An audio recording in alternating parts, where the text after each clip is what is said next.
वंदे दोस्तों, वाक्षी के समृद्धवाद विजन के अंतर्गत मैं वरुण कुमार आपका हार्दिक अभिनंदन करता हूं। आज वीडियो में जानेंगे कितनी प्रकार के तेल पूरी दुनिया में अवेलेबल हैं, कौन कौन से तेल हैं जो वाक्षी आपको उपलब्ध कराती है और कौन सा तेल किस पर्पस के लिए अपन को यूज़ करना चाहिए। तो चलिए स्टार्ट करते हैं वीडियो और तेलों के बारे में थोड़ी सी जानकारी लेते हैं। अब सबसे पहले समझिए, जो मार्केट में इस वक्त तेल मिल रहा है उसके साथ में क्या नुकसान हो रहा है, क्यों इस वक्त भारतीय घरों के अंदर बाजार में मिलने वाला तेल 60% से ज़्यादा घरों के अंदर जो हार्ट, बीपी, जितनी भी आपको हृदय से संबंधित रोग हो रहे हैं उनके अंदर बाजार में मिलने वाला तेल जो है ये उसके अंदर बहुत बड़ा रोल प्ले कर रहा है। तो पहले पता होना चाहिए, जो बाज़ार से आप जो जाते हैं नॉर्मल मार्केट से तेल उठा लेते हैं उसमें दिक्कत क्या होती है, ध्यान से समझिएगा। पहले आपने किसान ने जो थे पहले क्या लगाया, सपोज कीजिए कि जो सरसों का बीज लगाया, होना क्या चाहिए था वो मैं आपको बता रहा हूँ, और होता क्या है तेल के अंदर उस चीज़ को आप अच्छे से समझिए। होना क्या चाहिए था, सपोज कीजिए सरसों का तेल आपको चाहिए, सरसों का बीज आपने धरती में डाला, इससे सरसों उगी, सरसों का बीज आप लेकर गए, धीरे धीरे जो नंदी वाला कोल्हू है उसको चलाया, उससे जो तेल निकला वो आपको मिल जाना चाहिए था और इस तेल का इस्तेमाल आपको कर लेना चाहिए था। जिन घरों में ये तेल इस्तेमाल हो रहा है वहाँ पे आजीवन हृदय से संबंधित रोग नहीं आ सकते। अगर थोड़ा बहुत वो इंसान व्यायाम सुबह करता हो 10-15 मिनट 20 मिनट का और शुद्ध तेल का इस्तेमाल करता हो, घर में गंदा घी और गंदा तेल उसके ना आ रहा हो, तो हृदय के रोग नहीं आ सकते। लेकिन 30 से 35 साल की उम्र में मात्र इस वक्त लोगों को हार्ट अटैक आ रहे हैं। उसका सबसे बड़ा कारण है हमारे घर में तेल और घी ही मिलावटी आ रहे हैं। तो जो मार्केट से तेल आ रहा है वो कैसे दिक्कत कर रहा है उसको समझिएगा। अंग्रेज़ों की देन है और ज़्यादा समझदार थे, इसीलिए हमें इस तेल के साथ में उन्होंने रोगी बना दिया। तो अंग्रेज़ों ने क्या किया हमारे साथ में आज से 50-60 साल पहले, जिसको आज तक हम लोड करते हुए अपने साथ में लेकर जा रहे हैं। समझिएगा प्रक्रिया को। सरसों का बीज इन्होंने धरती में डाला, डालने के बाद इन्होंने सबसे पहले तो क्या किया कि इसमें यूरिया केमिकल पेस्टिसाइड डालो, क्योंकि डालोगे तो सरसों की खेती ज़्यादा होगी। जो बाजार में तेल मिल रहा है मैं बता रहा हूँ आपको वो है क्या, आपको पता चलना चाहिए। तो सरसों का बीज धरती में डाला, पहले डाल दिया यूरिया केमिकल पेस्टिसाइड, यानी कि 100% जो मेरी क्वालिटी थी वो घट के 95% पे आ गई, 93% पे आ गई। वैसे इससे कहीं ज़्यादा खतरनाक है यूरिया केमिकल पेस्टिसाइड, लेकिन अंदाजे के लिए मान लो 6-7% उसकी न्यूट्रिशन वैल्यू डाउन हो गई। तो पहले जो हमने बीज डाला उसमें यूरिया केमिकल पेस्टिसाइड डाल दा, तो 100% से वो कहाँ आ गया, 93% पे आ गया। अब इन्होंने मस्टर्ड के बीज को भी छेड़ेंगे। क्यों छेड़ेंगे, क्योंकि मस्टर्ड के बीज के अंदर पेस्टिसाइड तो हम डाल रहे हैं, लेकिन अगर बीज को ही थोड़ा छेड़ दें, उसको ऐसा हाइब्रिड बना दें कि कीड़ा ही ना लगे उसमें। तो इस वक्त भारत के अंदर कोई भी चीज़ जो बहुमात्रा में मिल रही है, चाहे गेहूं हो चाहे सरसों हो, जो नॉर्मल घरों के अंदर पहुंच चुकी है, हर घर में इस्तेमाल होती है, उसको वैज्ञानिक हरित क्रांति के दौरान छेड़ चुके हैं ताकि उसके अंदर कीड़ा भी ना लगे और उसकी प्रोडक्शन भी बम्पर हो सके। तो 93% से घटकर वो आ गई तकरीबन 85% पे। दो मुख्य कारण की वजह से, यूरिया केमिकल पेस्टिसाइड आपने धरती में दबाकर डाला और आपने बीज को भी थोड़ा छेड़ दिया ताकि उसमें कीड़ा भी आसानी से ना लगे, उसकी प्रोडक्शन भी बम्पर हो जाए।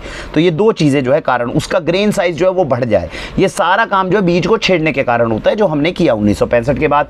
तो अब क्या हुआ, जो हमारे पास 100% न्यूट्रिशन वैल्यू सरसों के तेल की आनी थी वो 85% केवल बीज के समय पर ही कम से कम 15% हमने डाउन कर दी। चलो कोई बात नहीं, आपकी सरसों की फसल जो है वो उग गई, देखने में तो अच्छी लगेगी। अब ये जो बीज है ये जाएगा आपकी बड़ी बड़ी फैक्ट्रीज के अंदर। जब ये बड़ी फैक्ट्रीज के अंदर जाएगा तो यहाँ से प्रोसेसिंग शुरू होगी। प्रोसेसिंग में क्या करेंगे, इस बीज को डालेंगे बड़े बड़े एक्सपेलर्स के अंदर। बड़े एक्सपेलर में जब डालेंगे 300, 400, 500 डिग्री का टेम्परेचर होगा, उस टेम्परेचर में इतनी हीट के अंदर इसमें से तेल निकलेगा। इतनी हीट क्यों बनाई जाती है, ताकि बीज में से तेल जो है वो ज़्यादा निकले। अगर धीरे धीरे प्रोसेस करके, धीरे प्रेसिंग करके निकालोगे तो कम तेल निकलेगा, अगर हीट बढ़ा दोगे तो तेल ज़्यादा निकलेगा बीज में से। तो आपने बड़े एक्सपेलर में से तेल निकाल लिया। अब सरसों के बीज में तकरीबन समझिए, वैसे अगर आप धीरे धीरे प्रेस करके निकालो तो 25-30% तेल निकलता है, इससे ऊपर तेल नहीं निकलता। बड़े एक्सपेलर्स में से इतनी हीट के अंदर 40% तक तेल या 45% तक तेल निकालने में ये कामयाब होते हैं। तो सोचिए 10 से 15% तेल एक्स्ट्रा निकलेगा अगर हीट को बढ़ा दोगे। तो अब जो हमारा तेल जो था, जिसकी क्वालिटी, जो सरसों की क्वालिटी जो हम तेल की बात कर रहे थे 85% पे था, इतनी हाई हीट के कारण तेल के साथ में क्या ध्यान रखना चाहिए, ज़्यादा से ज़्यादा एक बार गर्म कर लो, हद से ज़्यादा 2 बार। इससे ज़्यादा तेल हमारे घरों में इस्तेमाल नहीं होना चाहिए। उसके बाद अगर तेल बचता है तो यहाँ पे शरीर पे लगा के मालिश पे करके ख़त्म कर दो उसको, या फिर आप किसी दूसरी प्रक्रिया के अंदर इसको इस्तेमाल कर लो। लेकिन खाने के लिए जितने तेल इस्तेमाल होते हैं वो ज़्यादा पहली बार हीट होंगे या दूसरी बार हीट होंगे, इससे ज़्यादा उसका इस्तेमाल नहीं करना चाहिए। लेकिन आप तक आने से पहले वो बड़े बड़े एक्सपेलर के अंदर 300-400 डिग्री से वो तेल निकल चुका है। तो यहाँ से 85% की गुणवत्ता को आप तकरीबन 5-10% मानोगे, 75% तक मानोगे कि उसकी न्यूट्रिशन वैल्यू डाउन हो गई। तो जो तेल आपका प्योर पहुँचना था वो अभी एक्सपेलर से निकलने के बाद उसमें 75% बचा। अब 75% न्यूट्रिशन वैल्यू के बाद में अब जब उन्होंने बड़े एक्सपेलर से तेल निकाला है, उसके बाद भी 4 से 5% तेल जो पीछे खल निकलती थी, जो आज से 50 साल पहले जानवरों को डाली जाती थी, उसके अंदर रहता था 4-5% तेल। अब जानवर ही नहीं रखे हुए लोगों ने, सिंथेटिक दूध निकल रहा है, तो जानवरों का क्या करोगे? तो जानवरों को खल नहीं खिलाई जाती, ये खल बेची जाती है। बॉर्नविटा, हॉर्लिक्स, जो जितने बड़े बड़े ब्रांड्स हैं जो आपको बढ़िया ब्रांड के डब्बों के अंदर जो है वो मिक्स करके देंगे, जो आप सोच रहे हैं कि हमें माल्टेड बार्ले और सब मिलेगा, ये खल होती है जो उनको दी जाती है। इसको बड़ी बड़ी कंपनियां खरीदती है। तो जो जानवरों को डाला जाता था वो आज आपके बच्चों को बढ़िया डब्बों के अंदर पैक करके सामान दिया जाता है, उसको ये लोग खरीदते हैं और वो कंपनियां जो इनको बेचती हैं। या फिर उसी खल को या तो वो इनको बेच देंगी या फिर उसी खल के अंदर वो मैक्सिमम सॉल्वेंट एक्सट्रैक्शन का इस्तेमाल करते हैं, जिसमें केमिकल इस्तेमाल होता है जिसको बोला जाता है हेक्सेन। हेक्सेन नाम का केमिकल उस खल के अंदर डाला जाता है ताकि उससे 4-5% और तेल है वो भी निकाल लिया जाए। तो जो बाद में बचेगी वो फुक्की खल बचेगी, जिसके अंदर कोई भी तेल का नाम मात्र नहीं बचा हुआ। वो खल जो है वो फिर जानवरों को डालने के काम अगर आ जाए तो आ जाए। ऐसी खल को हेक्सेन नाम का केमिकल जब आप डालते हो तो जो 75% की हमने न्यूट्रिशन वैल्यू बोली वो और घटकर आपकी 65 या 60% तक आ जाती है। तो 65 से 60% तक की वैल्यू आई और हेक्सेन नाम का जो पेट्रोलियम प्रोडक्ट है वो आपका जो है सोल्वेंट डालने के बाद में उसको एक्सट्रैक्ट किया गया। अब आपके पास में तेल निकल कर आ गया। अब ये जो तेल निकल कर आ गया, अभी भी इसकी कीमत जो है इतनी कम नहीं हुई जितनी होनी चाहिए। तो अंग्रेजों ने क्या कहा? अंग्रेजों ने कहा देखिए पाम ऑयल जो होता है ना, पाम के जो पेड़ से, ताड़ी के पेड़ से जो तेल निकलता है वो कहते हैं कि ये नुकसानदायक होता है, ये हमें पता है। लेकिन अंग्रेजों ने कहा ये नुकसानदायक तब होता है जब 100% इस्तेमाल करो। तो क्या करना चाहिए? सरसों का जो तेल है इसमें 20-25% तक अगर पाम ऑयल मिला दोगे तो फिर नुकसान नहीं करेगा। आज मार्केट में जितना तेल आ रहा है उसमें 20 से 25% तक ये पाम ऑयल मिला दिया जाता है। जो आपने 75% वाला मामला था जो हमारा घट कर जब हमने हेक्सेन वाला मामला डाल दिया, उसको 75% भी आप मान लो, तो उसके बाद में आपका जब पाम ऑयल 20% उसमें मिक्स कर देते हो तो उसकी क्वालिटी जो है वो 50 या 45% पे आके गिर जाती है। और आप जो बाजार से तेल लेकर आ रहे हो वो एक्चुअल सरसों का तेल है ही नहीं, या तो उसमें आर्जिमोन ऑयल मिक्स करा जाएगा या पाम ऑयल मिक्स करा जाएगा। अगर ये दोनों तेल मिक्स ना करें तो वो उतनी कॉस्टिंग में आपको उपलब्धि दुनिया में अंदर नहीं करवाया जा सकता जितनी कॉस्टिंग में आप बाजार से उठा के लेकर आ रहे हो। तो ये वो तेल है जिसकी 45% तक की न्यूट्रिशनल वैल्यू और टॉक्सिन्स जितने ऐड हुए वो मैंने आपको पूरी प्रक्रिया बता दी। ये वो प्रक्रिया है जिस प्रक्रिया से अगर मार्केट के अंदर तेल उतारा जाए तो मार्केट के नॉर्म्स के हिसाब से वो बेहतरीन तेल है। अगर जो मैंने आपको प्रक्रिया बताई है जिसमें हमने अपनी समझदारी से 55 से 60% तक सरसों के तेल की गुणवत्ता को ख़त्म कर दिया है, अगर इंसान में, शहर में लोग रहने वाले जो अपने आप को तथाकथित समझदार बोलते हैं, वो जब मार्केट से ऐसा तेल लेकर आते हैं तो जो कंपनी आपको ये तेल दे रही है वो समझो कि बहुत बेहतरीन तेल दे रही है। क्योंकि जो घटिया कंपनी है वो इसमें पाम ऑयल 25% नहीं 45% मिलाएगी। जो घटिया कंपनी है वो इसमें आर्जिमोन ऑयल 40-45% मिलाएगी, क्योंकि उसकी गाइडलाइन में 20 से 25% लिखा हुआ है। लेकिन आपको भारत की समस्या का पता है, शुद्ध दूध के नाम पर क्या दिया जाता है तो शुद्ध तेल के नाम पे क्या दिया जाएगा। ये तो मैं आपको ब्रांडेड बढ़िया कंपनीज की बात बता रहा हूँ जो आपको ये कहकर देती है कि हमारा तेल सबसे शुद्ध है, सर्वश्रेष्ठ है। और जहाँ पर मानक बहुत ज़्यादा स्ट्रिक्ट हैं वहाँ पर ये मिलेगा आपको 45 से 50% गुणवत्ता वाला तेल। उसके बाद तो जो मिल रहा है मार्केट के अंदर, जो लोग खुला ले रहे हैं या वैसे ले रहे हैं, उनका तो राम ही भरोसेमंद है कि क्या है। यही रीज़न है कि आज सौरव गांगुली, जिन्होंने पूरी ज़िंदगी के अंदर स्पोर्ट्स खेला है, इतनी वर्जिश करी है, बेहतरीन खाना खाया होगा, उसके बावजूद अगर उनको हार्ट अटैक अगर आ जाता है तो ये एक बहुत बड़ी चिंता का विषय है हमारे बच्चों के लिए। 45 साल के युवक को अगर इस तरीके से हार्ट अटैक आ जाए तो हमें अपने घर में झांकने की ज़रूरत है, हमारे बच्चों की हार्ट हेल्थ कैसे चल रही है। और ये गंदा तेल खिलाकर हम उम्मीद कर रहे हैं अपने बच्चों की कि भैया हेल्थ आपकी अच्छी हो जाएगी। तो अब ये देखना है कि समझदारी कहाँ है। समझदारी उन किसानों को सपोर्ट करने में है जो आपको वही पुराना तेल निकाल कर देने की कोशिश कर रहे हैं जो हमारे पूर्वज 80-100 साल पहले करते थे। सीखने की बात ये भी है, पढ़ लिख कर हमने अपने बच्चों को सिखाया क्या? जहर खाना, क्योंकि बिना पढ़े लोग जो थे वो बहुत अच्छा शुद्ध खाना खा रहे थे। एनीवेज, मार्केट वाले तेल को और ऑर्गेनिक तेल के अंदर अब आपको फ़र्क पता चल गया। ऑर्गेनिक तेल में इतना तामझाम नहीं लगाया जाता। जो ये बाज़ार का तेल मैंने आपको बताया, इसमें एक पॉइंट रह गया, इसमें डिओड्राइज़र डाले जाते हैं, इसकी रिफाइनिंग प्रोसेस में इसके कलर को ख़त्म किया जाता है। इसके अंदर आप 5 से 6 प्रोसेसेस अभी आपको बताए जाएंगे। इसकी स्मेल को ख़त्म करके एक्स्ट्रा स्मेल डाली जाती है। ये जो बाज़ार वाले तेल में आपको तीखापन तक महसूस होता है, ये भी असली सरसों का नहीं है। ये स्पेशली इसमें डाला जाता है ताकि आपको फील कराई जाए कि ये असली सरसों का है। तो इस तरीके के तेलों का हम इस्तेमाल कर रहे हैं दिन रात। बाजार के तेल में और ऑर्गेनिक तेल में आप हल्का सा फ़र्क समझ गए होंगे। ऑर्गेनिक तेल की एक ही परिभाषा है, बीज आया, बीज में यूरिया केमिकल पेस्टिसाइड होना नहीं चाहिए, सामने रखा, प्रेस करा, जो तेल निकल गया वो मेरा, बस यही काम होता है जो आज से 100 साल पहले भारत में होता था। और ये अब ऑर्गेनिक इंडस्ट्री करने की कोशिश कर रही है। ये जितना तामझाम बीज का है, ये अंग्रेज़ों के द्वारा बड़े बड़े FSSAI रूल्स वगैरह बनाकर हमारे ऊपर थोप दिया गया, जिससे इस वक्त गवर्नमेंट भी परेशान है। गवर्नमेंट खुद चाहती है कि इस तामझाम से बाहर निकले, लेकिन निकलना अब हमारे हाथ में नहीं है, क्योंकि हम बहुत आगे आ चुके हैं। एनीवेज, बाजार वाले में और ऑर्गेनिक ऑयल के बीच में आप फ़र्क समझ गए हो। अब समझिए, अब आप आते हैं ऑर्गेनिक इंडस्ट्री में। जब ऑर्गेनिक इंडस्ट्री आपको अच्छा तेल खिलाना चाहती है, पास के ऑर्गेनिक स्टोर में जब आप जाएंगे और तेल की बात करेंगे कि मुझे अच्छा तेल चाहिए, तो 3 प्रकार का तेल आपको मुख्य रूप से मिलेगा।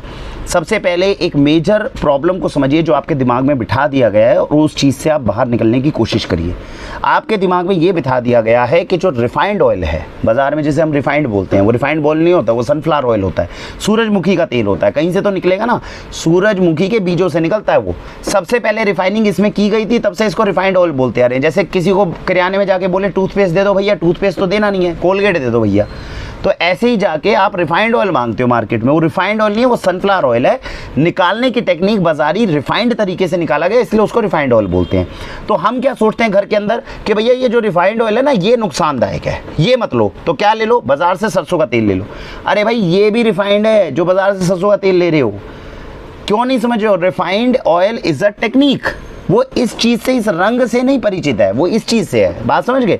तो कहने का मतलब ये, एक तो बाज़ार में जाकर आप अगर ये सोचते हो कि भैया मैं रिफाइंड नहीं लेता, मैं तो सरसों का तेल खाता हूँ, तो कोई बहुत बड़ा तीर नहीं मार रहे हो। उसके अंदर भी वही सारे केमिकल्स डले हुए हैं जो आपके नॉर्मल रिफाइंड सनफ्लावर ऑयल में डले हुए हैं। आप कहते हो मैं ये नहीं खाता जी, मैं तो कनोला ऑयल खाता हूँ, वो उससे भी ज़्यादा खतरनाक है, उससे भी ज़्यादा बुरा है। वो इतना खतरनाक है कि उसको ऑर्गेनिक तरीके से निकाला ही नहीं जा सकता, कनोला ऑयल को। उसके बाद आप कहते हो चलो ये सब छोड़ दो, मैं तो ऑलिव ऑयल खाता हूँ। ऑलिव ऑयल के नाम के ऊपर आप क्या कचरा खा रहे हो, इसकी आप उम्मीद भी नहीं कर सकते हैं, और ऊपर से 3 गुना रेट देकर खा रहे हो। तो जितने समझदार लोग ये कहते हैं मार्केट में से रिफाइंड और सरसों तेल नहीं खा रहे, उसी मार्केट में जाके ऑलिव ऑयल लेकर आ रहे हैं, वो हम मूर्खता की चरम सीमा पे है, क्योंकि हम 3 गुना पैसा खर्च कर रहे हैं उसी जहर को खरीदने में। समझदारी कहाँ है उसको समझिए। समझदारी इसमें है, ऑलिव ऑयल, ऑलिव हमारे देश में भारत में नहीं होता, हम इसे विदेशों से मंगवाते हैं। पहले ऑलिव ऑयल को हल्का सा समझ लीजिए, इसी के ऊपर मैं बात कर लूँ, फिर मैं असली बात पे आऊँगा। ऑलिव ऑयल भारत में होता नहीं। ऑलिव आप मंगवाओगे स्पेन से, इटली से, ट्यूनीशिया से, टर्की से, यहाँ से आते हैं ये। अब वहाँ से आप ऑयल इंपोर्ट करने का पहले तो पैसा दोगे। चलो जी, मान ली बात, आपके पास पैसा था, आपने वहाँ से इंपोर्ट करने का खर्चा कर लिया। आपको क्या लगता है, नॉर्मल इंडस्ट्री जब आपको सरसों का तेल अच्छा नहीं खिला रही, वो आपको ऑलिव ऑयल अच्छा खिला देगी?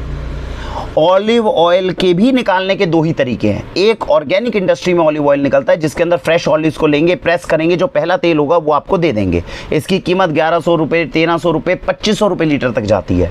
और इसके बाद में जो बचे हुए ऑलिव्स हैं, उसमें वही सारा काम किया जाता है जो मैंने अभी आपको नरेट किया नॉर्मल मार्केट का। तो करा क्या, क्योंकि ऑलिव तो बाहर से आए थे ना, तो इंपोर्ट का पैसा तो लग गया। आपने 3 गुना पैसा दिया इंपोर्ट करने के चक्कर में, मिला आपको वही जहर। तो अब आप खा लो सरसों का तेल, अब आप खा लो सनफ्लावर ऑयल, अब आप खा लो मूंगफली का तेल, अब आप खा लो ऑलिव ऑयल। राम कहानी सबके अंदर एक आने वाली है, दिक्कत आपको वहीं पे होगी ही होगी। और इसी परेशानी की वजह से आप अलग अलग ऑयल्स यूज़ कर रहे हो, उसके बाद भी हार्ट हेल्थ आपकी अच्छी नहीं हो सकती। तो करना क्या चाहिए, उस बात को समझिए। तेल चाहे सरसों का खाओ, लेकिन खाओ आंखों के सामने निकला हुआ, कोलू से निकला हुआ। तरीका उसमें यही रहेगा, भाई ये रहा मेरा बीज, इस मिट्टी में डला नहीं यूरिया केमिकल पेस्टिसाइड, सामने रख, प्रेस कर, जो तेल निकला वो मेरा।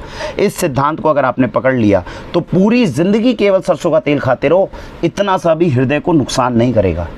लेकिन अगर आपने इस सिद्धांत को छोड़कर जैसे ही मूव करोगे, तो ये मैंने लाइन लगा रखी है 15 तेलों की, इनमें से कोई भी खा लो, फ़ायदा किसी में नहीं।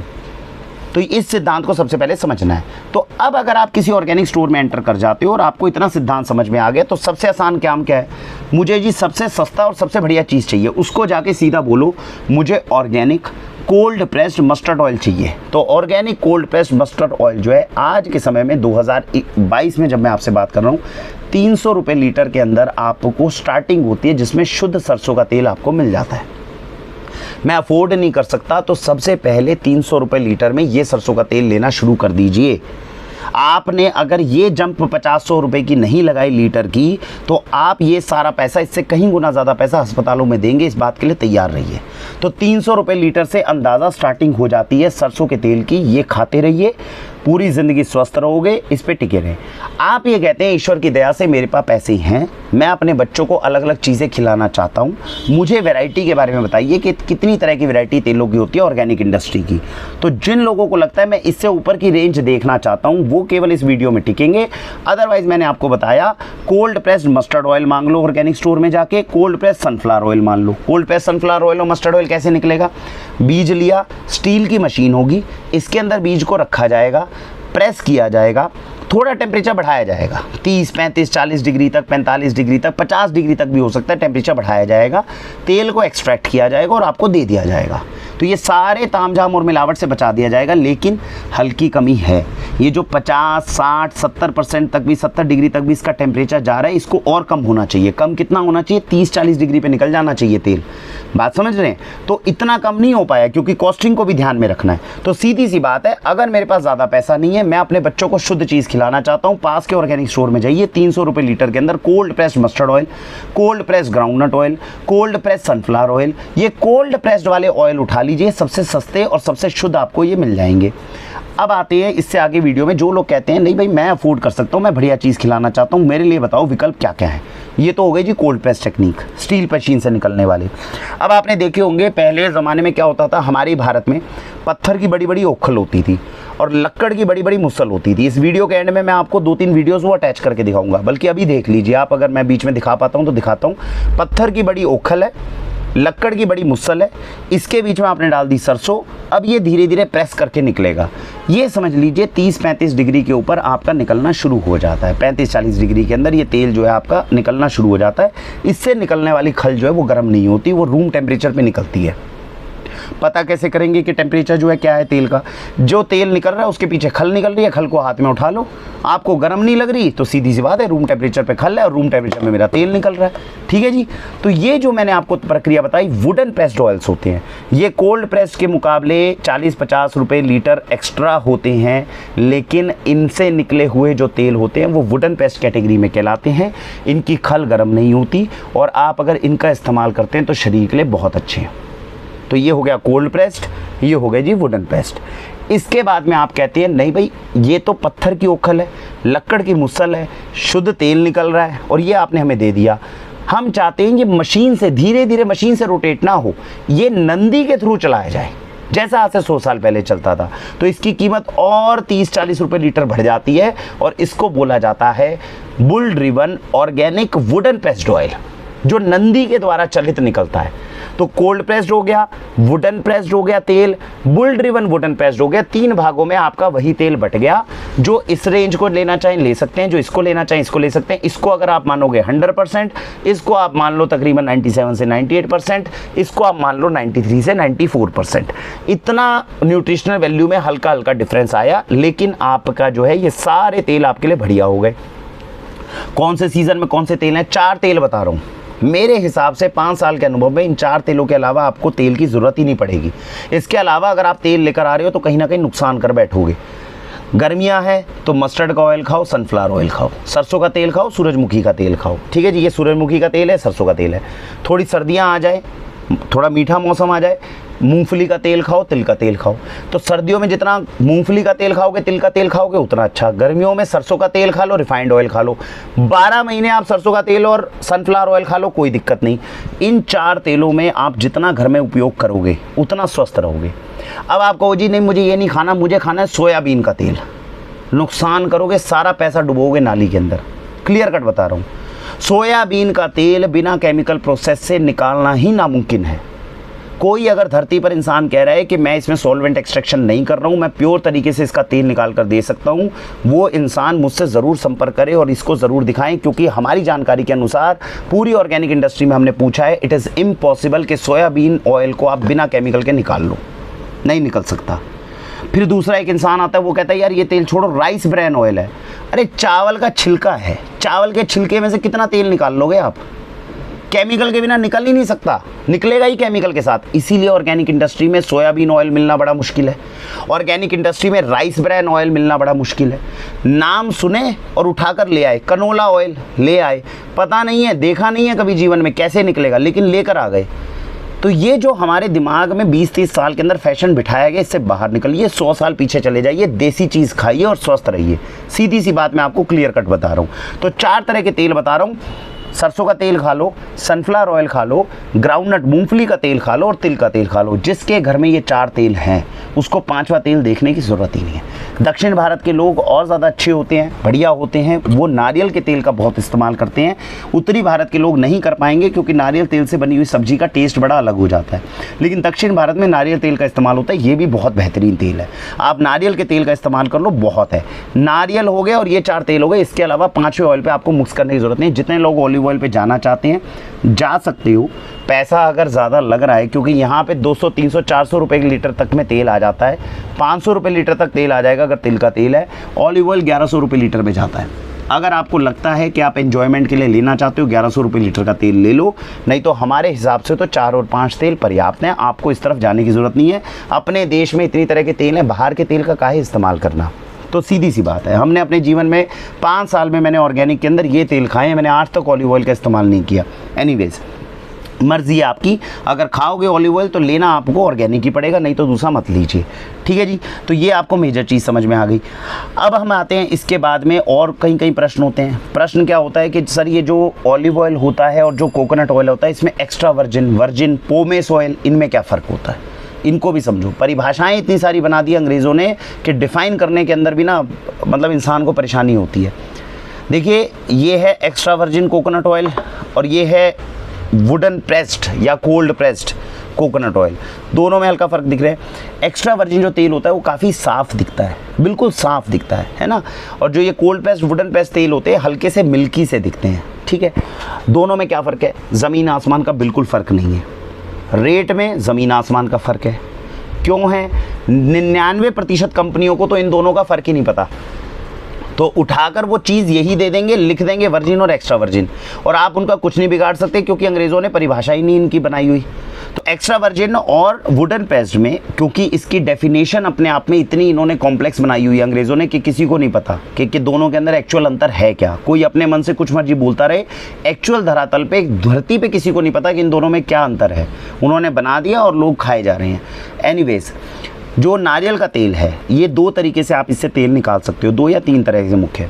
नारियल को लो, नारियल को आप प्रेस करो, प्रेस करने के बाद में जो उसमें से तेल निकला वो आपका कहलाता है कोल्ड प्रेस। प्रेसिंग करी ना, धीरे धीरे प्रेसिंग करोगे। मैं रिफाइंड ऑयल की बात नहीं कर रहा, मार्केट में जितना रिफाइंड ऑयल मिल रहा है, आप इस चीज़ से समझ सकते हो हमारे देश की हालत कि जो तेल बालों के अंदर लगता है उसको आप पी नहीं सकते। अगर पी लोगे तो मर सकते हो। तो भाई जब तेल है, निकला तो फ्रूट से है ना भाई। मार्केट में आता है कोकोनट ऑयल, नाम तो आपको पता ही होगा, बहुत मशहूर है। उस पर लिखा होता है कि भैया ये जो है आप बालों में लगा लो, पीने के लिए नहीं है। क्यों भाई? कहाँ से निकला? नारियल से। तो जब नारियल से निकला तो पी लूँ तो क्या दिक्कत है? यानी जो बालों में लगाने के लिए, वो बालों में लगाने के लिए कोकोनट ऑयल नहीं दिया हुआ, उसके साथ में ऐसे ऐसे केमिकल्स मिलाए हुए हैं। पी लोगे तो मर गए तो कोई जिम्मेदारी नहीं लेगा। ऐसा होता है क्या कभी? तो तेल जो है वो तेल हमेशा तेल ही होता है। वो पियो, खाओ, लगाओ, कुछ भी करो, ये केवल ऑर्गेनिक इंडस्ट्री आपको गारंटी देती है कि भैया ये तेल है, इसको बालों में लगा लो, तुम पी लो, कुछ मर्जी कर जाओ, ये तेल ही है और ये नारियल से निकला हुआ है, इसको खा के मरने नहीं वाले। बाजार में मिलने वाले तेल के अंदर केमिकल इतने होते हैं कि वो इस चीज़ की गारंटी नहीं लेते। एनीवेज, अब आते हैं चीज़ पे। तो नारियल जो है फ्रेश नारियल है। फ्रेश नारियल को आपने रखा, प्रेस कर दिया, प्रेस करके जो आपका तेल निकल गया, इसको बोलो कोल्ड प्रेस्ड कोकोनट ऑयल बोल दो। इसको कई लोग वर्जिन कोकोनट ऑयल बोल देते हैं। इसी को कई लोग अगर कोलू के अंदर निकालेंगे तो वुडन पेस्ट बोल लेंगे, नंदी से चला लेंगे तो बुल ड्रिवन वुडन पेस्ट बोल देंगे। सब कुछ इसको बोल सकते हो। इसको आप एक्स्ट्रा वर्जिन भी बोल सकते हो, एक्स्ट्रा वर्जिन कोकोनट ऑयल बोल दो। ऐसे ही जैतून है, ऑलिव है, फ्रेश ऑलिव लो, प्रेस कर दो, प्रेस करके जो तेल निकला इसको आप कोल्ड पेस्ट भी बोल दो, वुडन पेस्ट भी बोल दो, एक्स्ट्रा वर्जिन बोल दो, वर्जिन बोल दो, सब बोल दो। हर बंदा जो है इसको कुछ भी बोल सकता है, वो उसकी मर्जी के ऊपर है क्या बोल रहा है। एक्चुअली जो एक मेजर डिफरेंस है वो ये है कि जो वर्जिन कोकोनट ऑयल या वर्जिन ऑलिव ऑयल होते हैं, इनको बिना हीट किए हम तेल निकाल सकते हैं क्या? हल्का सा ये प्रोसेस में डिफरेंस आ जाता है कि जब हम बड़ी बड़ी मशीन्स के अंदर प्रेसिंग करते हैं थोड़ा हीट या टेम्परेचर बढ़ सकता है, लेकिन आप हैरान हो जाएंगे नारियल तेल निकालने की अलग अलग प्रक्रियाओं से। इतनी सुंदर प्रक्रिया भी आपको ऐसी मिल जाएगी जिसके अंदर हीट का उपयोग नहीं किया गया। मतलब आप सोचिए, गर्म किए बिना, किसी भी तरह से गर्म किए बिना, केवल रख रख के सेडिमेंटेशन करके आपका तेल निकाल लिया गया, मतलब कोकोनट से। ये होते हैं एक्स्ट्रा वर्जिन एक्चुअल ऑयल जो निकाले जाते हैं। और इनका जो मेजर रीज़न होता है एक्स्ट्रा वर्जिन का निकालने का, जो मतलब मेजर रूप से अगर आप हमारी परिभाषा को समझे, वो ये कि वुडन पेस्ट तो निकल गए, अपने आप में बहुत बेहतरीन तेल है, वुडन पेस्ट का इस्तेमाल करो, कम रेट में बेहतरीन चीज़ आएगी। एक्स्ट्रा वर्जिन बनाने की जो प्रक्रिया है वो इतनी जटिल प्रक्रिया है, उसमें बहुत थोड़ा थोड़ा तेल निकलता है, बिना किसी हीट के निकलता है। इसकी अरोमा थोड़ी रिच हो जाती है। तो मुख्य रूप से जब आप वाक्षी में संपर्क करते हैं तो हम भी आपको एक्स्ट्रा वर्जिन और वुडन पेस्ट देते हैं, लेकिन हम किस पर्पज़ के लिए देते हैं? जब भी किसी को कच्चा खाना होता है तेल तो हम एक्स्ट्रा वर्जिन देते हैं। और अगर उसको शरीर पे मालिश करनी है या फिर उसके अंदर कोई सब्जी वगैरह फ्राई करनी है या कुकिंग करनी है, कुछ भी ऐसा करना है, तो वुडन पेस्ट तेल दे देते हैं। दोनों में एक तो रंग का फ़र्क आ गया। अब ये रंग का फ़र्क कई कई तरीके से आता है। पहली स्टेज पे ही आप रोक दोगे तो ये बिल्कुल साफ क्लियर हो जाता है। तो एक तो कंप्लायंस बहुत बढ़ जाती है एक्स्ट्रा वर्जिन ऑलिव ऑयल में या एक्स्ट्रा वर्जिन जो हमारे पास में नारियल तेल होता है। और दूसरी बात इसके अंदर ये आ जाती है कि इसको बिना फ्लेम के, बिना हीट के निकाला जाता है, तो बिल्कुल इसका अरोमा और टेस्ट जो है वो थोड़ा सा बेहतर समझा जाता है। होगा ज़रूरी कि नहीं, ऐसा नहीं कह सकते। थ्योरेटिकली इसका एरोमा और टेस्ट जो है वो इससे ज़्यादा बेहतर होता है। नहीं तो ये जो जिस जगह से क्वालिटी से निकाला जाता है ये अपने आप में पर्याप्त है, इसके अंदर एरोमा टेस्ट वगैरह सब मिल जाता है। तो हमारे हिसाब से तो सिद्धांत ये है, कम रेट में बेहतरीन चीज़ हो तो हम तो ये कहते हैं उठाकर ये लेना चाहिए। फिर भी कई लोग कहते हैं हमें कच्चा तेल इस्तेमाल करना चाहिए, तो एक्स्ट्रा वर्जिन आपको दे दिया जाता है। अदरवाइज़ मैंने आपको बता दिया, कॉम्प्लेक्सिटी इनकी डेफिनेशंस के अंदर बहुत ज़्यादा, इसके बारे में बताना मुश्किल है। ऑलिव ऑयल, एक्स्ट्रा वर्जिन और पोमेस ऑयल के अंदर क्या फ़र्क है? पोमेस ऑयल कई लोग बोलते हैं हम तो पोमेस ऑयल इस्तेमाल करते हैं, एक नंबर का घटिया तेल है, जिसको आज से 20-30 साल पहले पोमेस ऑलिव ऑयल को, जिसको इंडस्ट्रियल पर्पज़ के लिए इस्तेमाल होता था, कंट्रीज़ ने बैन किया हुआ था कि ये इंडस्ट्रियल पर्पज़ के लिए इस्तेमाल होता है, इसको खाने में मत देना। पूरी दुनिया के अंदर डिमांड बढ़ी, लोगों ने कचरा खाना शुरू करा। कुछ देशों ने कहा इतना कचरा खा रहे हैं, उठाकर ये भी दे दो, तो उठाकर पोमेस ऑलिव ऑयल जो है सब लोगों में बांट दिया गया। जब फ्रेश ऑलिव होता है उसमें से जब तेल निकल जाता है तो एक्स्ट्रा वर्जिन ऑलिव ऑयल होता है। बचे हुए जो ऑलिव होते हैं इनके रिफाइनिंग प्रोसेस से पोमेस ऑयल निकलता है जो सस्ता होता है। अंग्रेज़ी नाम है, कई लोगों को खुशी होती है इसका नाम लेने पे, तो सोचते हैं कचरे का नाम हमने डस्ट रख दिया तो खाने में अच्छी चीज़ हो गई, तो कुछ लोग खाते हैं तो खा सकते हैं। लेकिन पोमेस ऑयल आपको यूजुअली ऑर्गेनिक स्टोर्स में मिलता नहीं। अगर ऑर्गेनिक स्टोर का कोई भी ऑनर है वो समझदार है, वो कभी आपको पोमेस ऑयल नहीं देगा, क्योंकि वो भी सोयाबीन तेल की तरह, राइस ब्रैन ऑयल की तरह, कैनोला ऑयल की तरह कभी भी केमिकल फ्री नहीं निकल सकता। तो इसीलिए कभी भी ऑर्गेनिक स्टोर में जाओगे वो एक्स्ट्रा वर्जिन ऑलिव ऑयल ही देगा, अगर वो समझदार है। पोमेस ऑयल के अंदर वो कभी काम नहीं करेगा। इसी तरीके से अगर आप वुडन पेस्ट है, लकड़ी के कोलू से, और आपने उस तरीके से अगर निकाला तो बादाम का तेल निकाल सकते हो। इसी तरह नीम के जो फ्रूट होते हैं उनसे अगर निकालोगे तो नीम का तेल निकाल सकते हो। नीम के तेल की क्या बेनिफिट है? नाभि के अंदर लगाओगे तो एक्ने नहीं होगा, ये सबसे बढ़िया बेनिफिट है। बालों के अंदर लगाओगे तो डैंड्रफ नहीं होगा, ये नीम के तेल का बेनिफिट है। आलमंड ऑयल का क्या खासियत है? सर्दियों में नाभि में लगा लो, चेहरे की जो रौनक है उसको बढ़ा देगा। इसी आलमंड ऑयल को दूध के अंदर डालकर पी लो तो शरीर की ताकत बढ़ाएगा, आपको शरीर का बलवर्धन करेगा। कलौंजी का तेल दुनिया का सबसे ताकतवर तेल बोला जाता है इम्यूनिटी बढ़ाने के अंदर। कहा जाता है मरते हुए इंसान को, मतलब मौत को छोड़ के हर चीज़ का इलाज है ये कलौंजी का ऑयल। अगर इंसान 1/4 चम्मच ले ले, खासकर सर्दियों में, क्योंकि कलौंजी की तासीर थोड़ी गर्म होती है, 1/4 चम्मच हर रोज़ ले ले तो शरीर के ना जाने कितने रोगों का नाश ये अकेला कर सकता है। तो हल्दी के बाद दुनिया की सबसे ताकतवर औषधि बोली जाती है कलौंजी, जो इसको समझे उसका तेल होता है ये हो गया हमारे पास कैस्टर ऑयल। क्या इसका फ़ायदा होता है? थोड़ा सा 1/4 चम्मच भी अगर आपने पानी के अंदर मिक्स करके सुबह खाली पेट पी लिया तो मोशन करा देगा। कई लोग होते हैं जिन्हें कॉन्स्टिपेशन की समस्या होती है, वो इसका उपयोग कर सकते हैं। प्रेगनेंसी में भूल कर भी ना करें, ध्यान रखना होता है। तो ये कैस्टर ऑयल जो है इस पर्पज़ के लिए इस्तेमाल होता है। फ्लैक्सीड ऑयल किस चीज़ के लिए इस्तेमाल होगा? अलसी के बीज का तेल है, बहुत बढ़िया होता है। ओमेगा 3 फैटी एसिड, ओमेगा 6, आजकल इस तरह की कहानियाँ चलती हैं। हार्ट के लिए बोलते हैं, हृदय के लिए अच्छा है। जो यहीं पर रुके हुए हैं उनको हार्ट की चिंता नहीं है, जो इधर उधर से घूमते फिरते आ रहे हैं वो कहते हैं जी फ्लैक्सीड ऑयल दो, मेरे को अपना बीपी कम करना है। वो कहानी नहीं समझ पा रहे कि क्यों हो रहा है। जड़ को तो काटेंगे नहीं और एक्स्ट्रा ये परचेज करके ले जाएंगे, चलो इससे हम ठीक कर लेंगे, कभी होने वाला है नहीं ठीक। लेकिन फ्लैक्सीड ऑयल अपने आप में, जो इंसान शुद्ध चीज़ खाता हो वो अच्छे खाने के लिए खाना चाहे तो ऑर्गेनिक फ्लैक्सीड ऑयल का इस्तेमाल कर सकता है। ऑलिव ऑयल की कहानी हमने आपको बताई दी। शरीर पर मसाज करने के लिए कौन सा तेल बढ़िया है? सरसों के तेल से गर्मियों में मालिश कर लीजिए, तिल के तेल से सर्दियों में मालिश कर लीजिए। इससे बढ़िया तेल शरीर पे मालिश करने के लिए कोई नहीं हो सकता। जिनके घुटनों के अंदर दर्द हो, कुछ हो, उनके लिए अलग से इन तिल के तेल के अंदर औषधियों को पकाया जाता है ताकि गर्माहट आए और शरीर पर थोड़ा आराम आ जाए, तो उसमें मसाज ऑयल का इस्तेमाल हो सकता है। ये है पूरे तेल की, मैंने आपको ऊपर से नीचे तक सारी चीज़ें बताई हैं। मेरे हिसाब से आप समझ गए होंगे। एक पॉइंट रह गया, ब्लैक मस्टर्ड और येलो मस्टर्ड ऑयल के अंदर क्या फ़र्क है, काली सरसों और पीली सरसों के अंदर क्या फ़र्क है। अब समझिए ये कि काली सरसों का तेल जो होता है उसको आप जब भी उसमें कुछ पकाते हैं तो एक फ्रेगरेंस आती है काली सरसों की। अब कई लोगों को ये काली सरसों की फ्रेगरेंस पसंद नहीं होती। पीली सरसों के तेल में अगर आप कुकिंग करते हो तो वो सनफ्लावर ऑयल के मुकाबले मानी जाती है, क्योंकि इसमें स्मेल ही नहीं आती सरसों की। तो पहले ज़माने में भी होता था कि भाई अब कोई चीज़ है, थोड़ा डिफ्रेंशिएट करना है, काली सरसों में और पीली सरसों में साइंटिफिकली न्यूट्रिशनल वैल्यू का फ़र्क कुछ ज़्यादा नहीं होता, कोई ऐसा देखा नहीं गया। लेकिन काली सरसों का तेल लोगे थोड़ी सरसों की स्मेल आएगी, पीली सरसों का तेल लोगे सरसों की स्मेल नहीं आएगी। अगर घर में काली सरसों का तेल इस्तेमाल करके किसी को सरसों के तेल की स्मेल आती है, दो ऑप्शन है, या तो सनफ्लावर ऑयल ले लो या पीली सरसों का तेल ले लो, आपकी ये समस्या दूर हो जाएगी। तो इस तरीके से आप इस तेल का चुनाव कर सकते हो। तो तेलों के बारे में हमने ये सारी जानकारियां थी जो 5 साल में हमने सारी ऑब्जेक्शन समझी थी। मेरे हिसाब से हम उन सब का निवारण इस वीडियो में करने के लिए कामयाब हुए होंगे। समझदारी दिखाएं।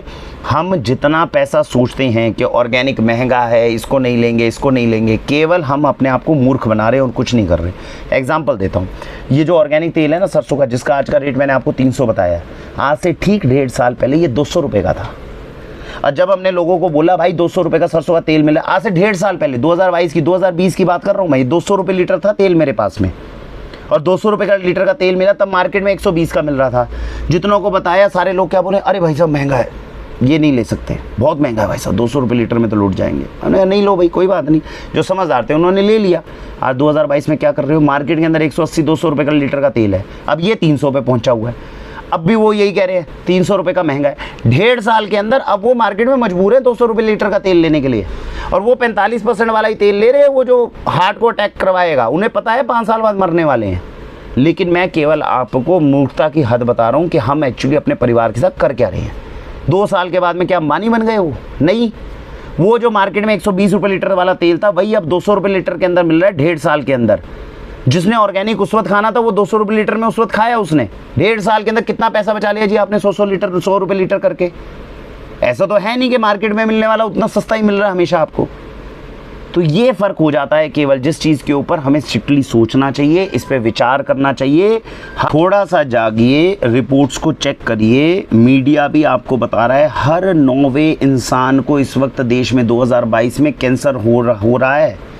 कैंसर की मात्रा आप समझ रहे हैं, हर 9वें इंसान तक पहुंच चुका है। ये हर घर तक में पहुंच जाएगा अगर हमने इन जहर को अपने घर में जाने से नहीं रोका। समझदारी की बात है, जितनी जल्दी अपना लेंगे कर लेंगे, नहीं तो जहर कब तक खाएंगे, खाने नहीं वाले। और ये एक ऐसी इंडस्ट्री है जिसको रातों रात डेवलप नहीं कर सकते। आप रातों रात जाके किसान को बोलोगे ऑर्गेनिक खेती शुरू कर दे, कल से वो शुरू कर देगा, बिल्कुल नहीं होने वाला। रातों रात सोचोगे ऑर्गेनिक स्टोर मेरे आसपास खुल जाएं, वो मेरे को ऑर्गेनिक सामान देना शुरू कर दे, कभी भी नहीं होने वाला। रातों रात सोचोगे कि ऑर्गेनिक सामान लिखा हुआ ऑर्गेनिक आ रहा है और वो शुद्ध हो जाए, कभी भी नहीं होने वाला। आज से इस टेम्परामेंट को, इस एटीट्यूड को डेवलप करने की कोशिश करिए अगर बच्चों को कल को स्वस्थ देखना चाहते हैं तो। नहीं तो आज तो बीमारियों के लिए पैसा दे के हार्ट में स्टेंट डलवा के वापस लेकर भी आप आ रहे हैं, और बच्चों को लेकर आप आ रहे हैं। 30, 35 साल का हाल बता रहा हूँ, और दिन रात हमारे पास में इस तरह की ऑब्जेक्शंस आ रही है, इसलिए बता रहा हूँ। आज तो हम अपने 30-35 साल के जो भी जितने भी बच्चे हैं उनको स्टेंट डलवा के भी घर में वापस लेकर आ पा रहे हो। आज से 5 साल के बाद में इतना भी मौका अपने को नहीं मिलने वाला। मैंने आपको एग्जाम्पल दिया, 2020 का रेट चेक कर लेना सरसों का तेल का, और 2022 का चेक कर लेना। अब किसने कितना धन इसके अंदर जोड़ लिया मुझे वो समझ में नहीं आ रहा। लेकिन कृपा करें, कोशिश करें, जो लोग समझदार हैं, जो वीडियो देख रहे हैं, वाक्षी के साथ जुड़े हुए हैं, मत करिए रिस्क। 5 चीज़ें बता रहा हूँ आपके घर के अंदर, अगर अभी भी आप बाज़ार से ले रहे हो, वैसे तो इस वक्त इतना बुरा हाल है मार्केट का, बाज़ार की चीज़ों के अंदर हम 5 साल के अंदर पैशनेटली इसमें काम कर रहे हैं। मैं आपको क्लियर कट बता रहा हूँ। आप सोचिए ऑर्गेनिक स्टोर में बैठ के भी हमने आज वीडियो बनाई है कि हमें शरबत गलत आ जाता है तो ब्लैक लिस्ट करना पड़ता है। ऑर्गेनिक स्टोर है, उनको पता है कि अंदर बैठा हुआ बंदा जो है वो स्ट्रिक्ट है, उसके पास पैरामीटर्स बने हुए हैं, फिर भी हमारे पास लीकेज होकर पहला पैरामीटर क्रॉस करके आ गया, दूसरे पैरामीटर में पकड़ा गया वो। आप सोचिए कितना रिस्क है। और जो नॉर्मल मार्केट के अंदर बंदे बैठे हैं वो कह रहे हैं कि भैया कुछ भी ले आओ, कुछ भी ले आओ, हम तो बेचने से मतलब है, हमें तो व्यापार से मतलब है। सोचो वो क्या खिला रहे होंगे आपको। अन्न है, अन्न से ही शरीर है, स्वास्थ्य है। जिस दिन ये शरीर ही नहीं रहेगा, किसी काम नहीं आने वाले ये 1-1, 2-2 साल के 100-100 रुपये लीटर बचाकर। मेरा कहने का मतलब सिर्फ इतना है। तो समझदारी अपनाइए, पास के ऑर्गेनिक स्टोर को डेवलप करिए। पास में अगर कोई इंसान है ऑर्गेनिक स्टोर जैसे ही खोलता है, उसको जाके बोलिए, 5 साल से मैं आपको एक ही बात बता रहा हूँ, उसको जाके बोलो हम तेरे साथ हैं, तू अच्छा काम करने की कोशिश कर, अच्छी गुणवत्ता के प्रोडक्ट हमारे बच्चों के लिए लेकर आ, हम तेरे को सपोर्ट करेंगे। अगर देश में इस तरह करके हमने, कुछ भी लोग हैं, मैं कहता हूँ पूरे शहर के अंदर आपने इस तरह के 30-40 स्टोर भी खुलवा दिए, पूरी दिल्ली गुड़गांव मिलाकर भी इस वक्त 10 स्टोर से ज़्यादा नहीं है जो ढंग का ऑर्गेनिक सामान आपको खिला सके। इस वक्त हालत है हमारे देश की, मर्सिडीज़ खरीद रहे हैं, बड़ी बड़ी गाड़ियाँ खरीद रहे हैं, बड़े बड़े बंगलों पे पैसा लगा रहे हैं, खाना अपने बच्चों को अच्छा नहीं खिला पा रहे, इतना बुरा हाल है हमारा। समझदारी अपनाएं, जीवन अपनाएं, बच्चे अपने हैं, कल को उनको अस्पतालों की तरफ लेकर जाने से कहीं ज़्यादा अच्छा है, अच्छा खाना खिला दीजिए। भारत वंदे मातरम।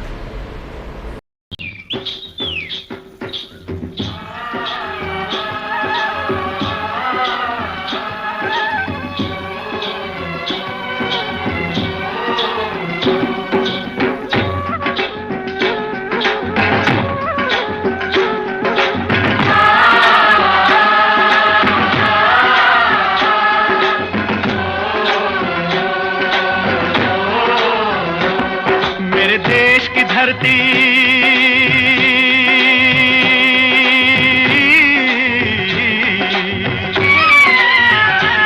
ओ मेरे देश की धरती, सोना उगले उगले हीरे मोती। मेरे देश की धरती, मेरे देश की धरती, मेरे देश की धरती, सोना उगले उगले हीरे मोती। मेरे देश की धरती, मेरे देश की धरती।